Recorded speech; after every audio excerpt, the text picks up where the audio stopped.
The penthouse felt like it was spinning as you gripped the marble countertop, your knuckles white against the cold surface.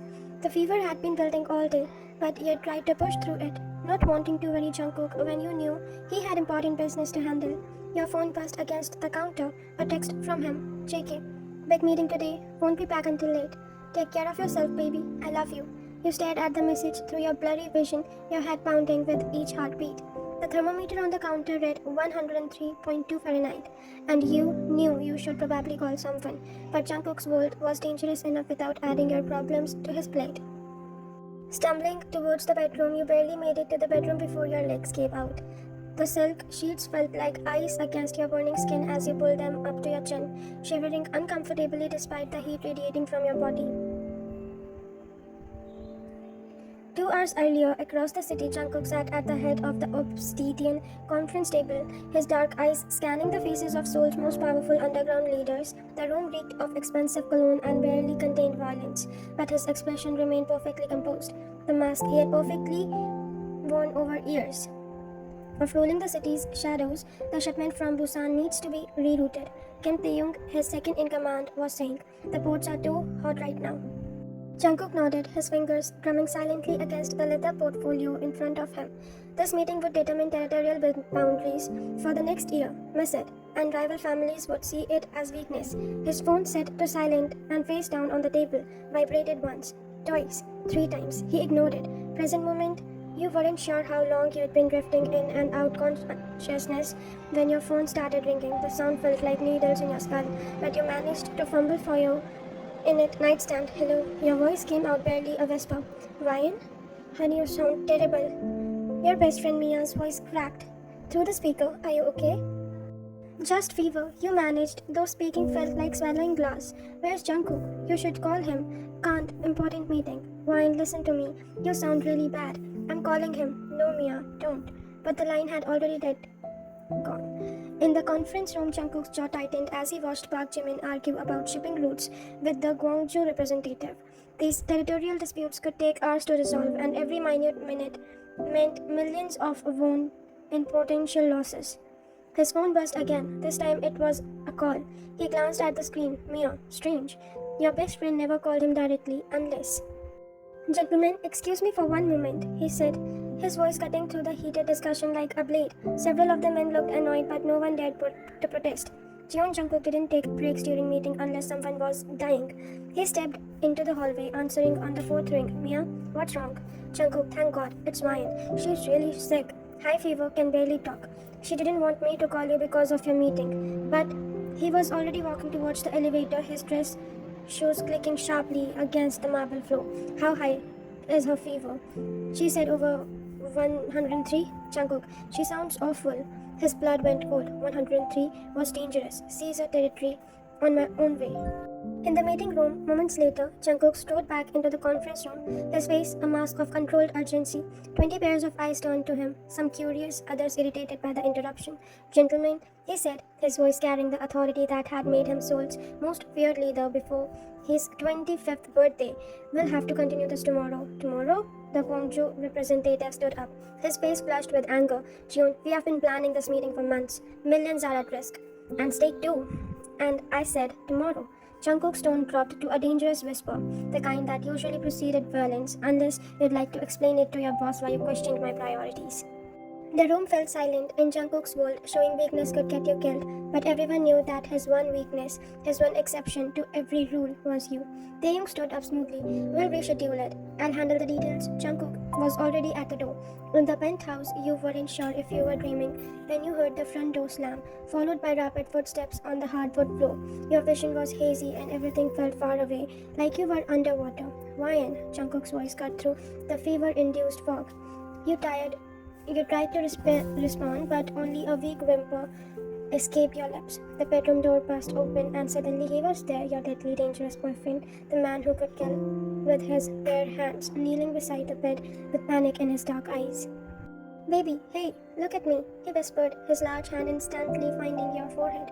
He cursed under his breath in Korean. You are burning up. His touch felt like heaven against your fevered skin, and you leaned into it weakly. Jungkook, your meeting. Not the meeting. he said fiercely, already reaching for his phone. Yoongi, it's me. I need a doctor at the penthouse now. No, not one of your guys, a real doctor. The best you can find. You watched through half-closed eyes as he moved around the room with practiced efficiency, gathering ice packs from the freezer, filling a basin with cool water, grabbing clean towels. The same hand that could break bones were now gentle as flower petals as he placed a cool cloth on your forehead. The territorial meeting? You mumbled, your words slurring together.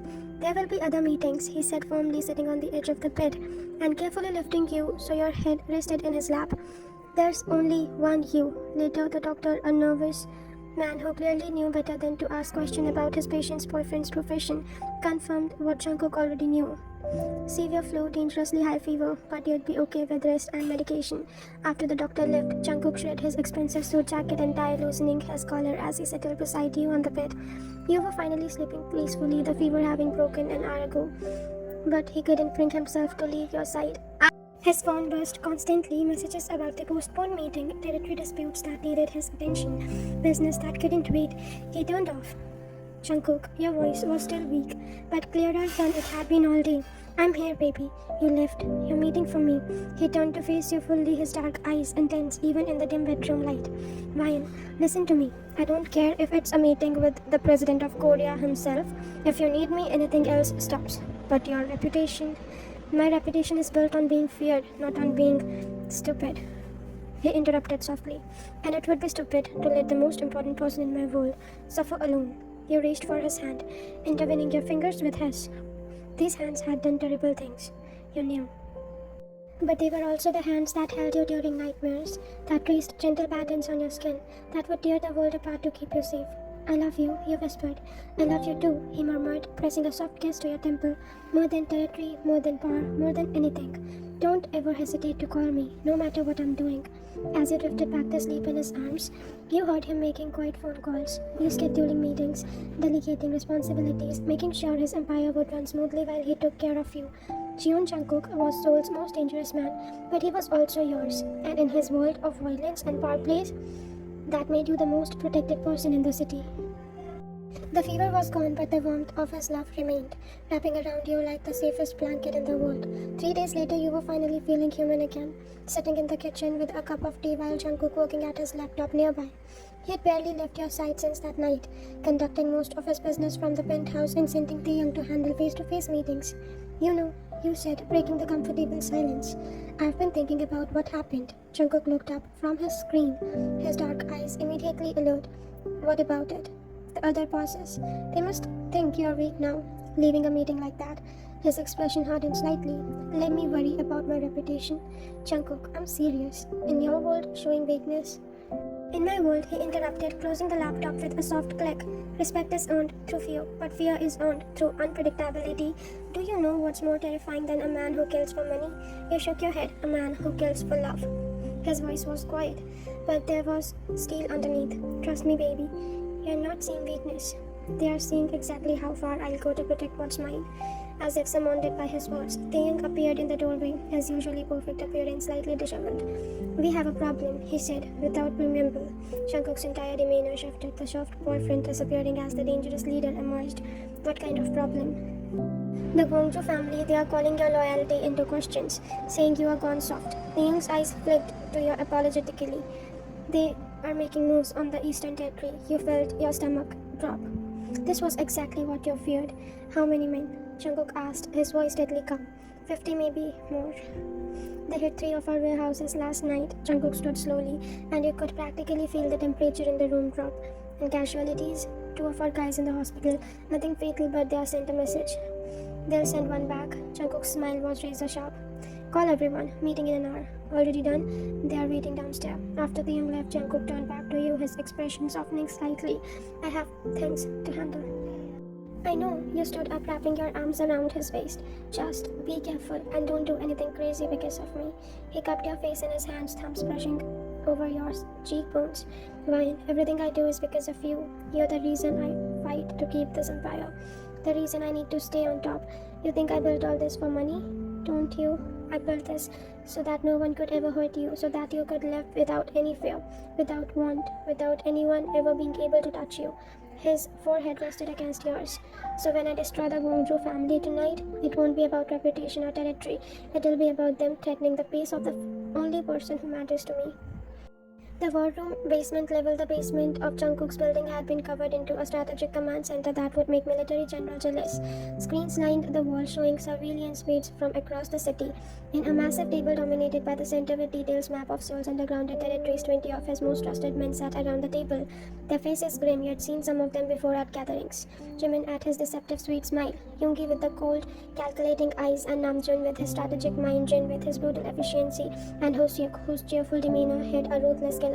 Gentlemen, Jungkook began, his voice carrying easily off the room. It seems the Gongju family has confused patience and weakness.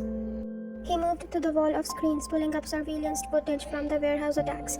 They hit us while they thought I was distracted, while they thought love made me vulnerable. Jimin leaned forward. What are your orders, boss? Total annexation. Jungkook said simply, I want their territory, their business, their corrections and connections. I want them to cease to exist as a power in the city. That's a declaration of war, Yoongi pointed out, though his tone suggested he wasn't opposed to the idea. No, Jungkook's smile was terrifying. War implies they have a chance to fight back. This is an execution. He turned to face his men fully. For years I've ruled through calculated moves, strategic alliances, careful planning, but there's something to be said for old-fashioned brutality. Tonight we remind Seoul why they fear the Cheon name. Namjoon pulled up building schematics on his tablet. They are holed up in their main complex in Gangnam. 30 men, maybe more, and we have. Jungkook asked 80 if we pull everyone in. Do it. Jungkook's voice was final. I want this finished before dawn. The penthouse, 2 a.m. You tried to sleep, but every sound from the street below made you jump. Jungkook had gone for 4 hours, and you knew better than to call him during an operation. The elevator dinged, and you heard multiple sets of footsteps. Your heart hammered as you crept to the bedroom door, listening, completely demolished. There won't be problem anymore. That was the young's voice, and he sounded satisfied. And the message is sent. Another voice added, Jimin maybe. The other families will think twice before testing us again. You heard Jungkook's low rumble. Good. Clean up and loose ends. And make sure our people are taken care of. Hospital bills, family compensation, everything. Already handled, boss. Then go home, get some rest. The sounds of departure faded, and then you heard his footsteps approaching the bedroom. You quickly slipped back into bed, pretending you slept. The doors opened quietly, and you felt him pause in the doorway. Then came the soft sound of him moving around the room, probably removing weapons and changing clothes. The bed dipped as he slipped under the covers, and you couldn't pretend anymore. Is it over? You whispered. His arms immediately wrapped around you, pulling you against his chest. It's over. The Kwangju family is finished, and your men, everyone's safe. A few bumps and bruises, nothing serious. You turned in his arms to face him, noting the small cut on his cheekbone and the way his knuckles were slightly swollen. You were hurt, just a scratch.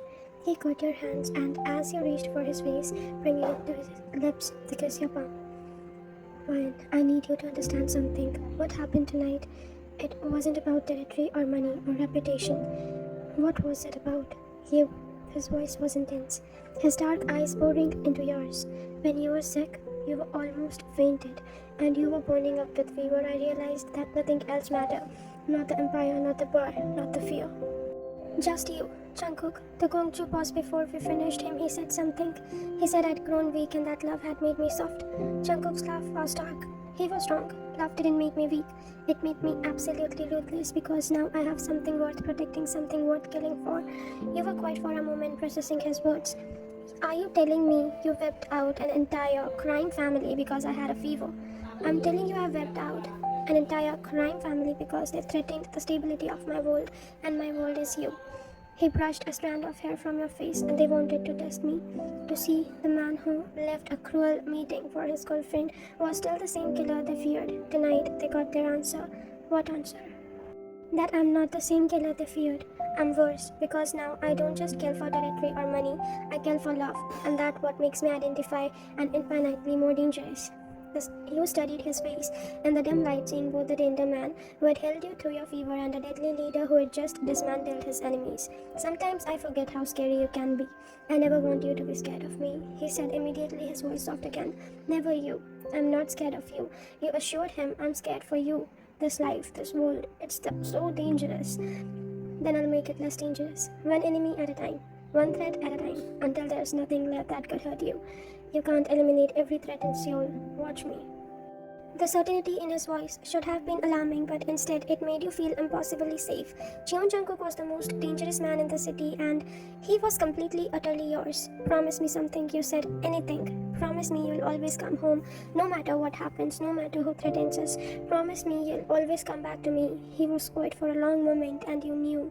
He was thinking about the reality of his world, the constant danger, the possibility that someday he might not be able to keep that promise.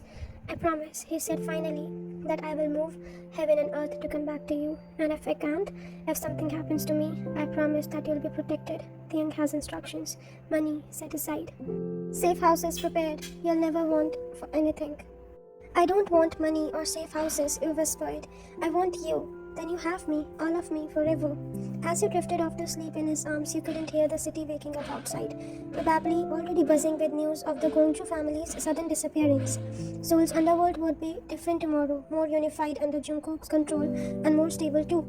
All because you had had a fever. 6 months later, the territory consolidation had gone smoother than anyone expected.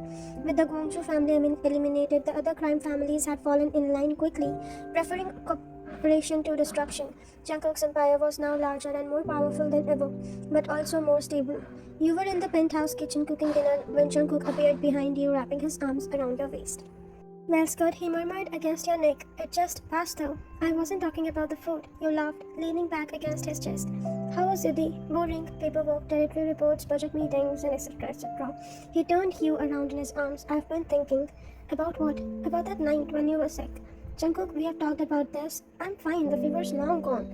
That's not what I mean. He cupped your face gently.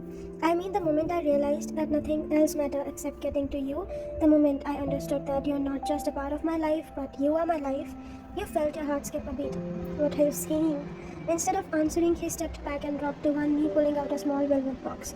I'm saying that I want to make it official. I want the whole world to know that you're mine and I'm yours.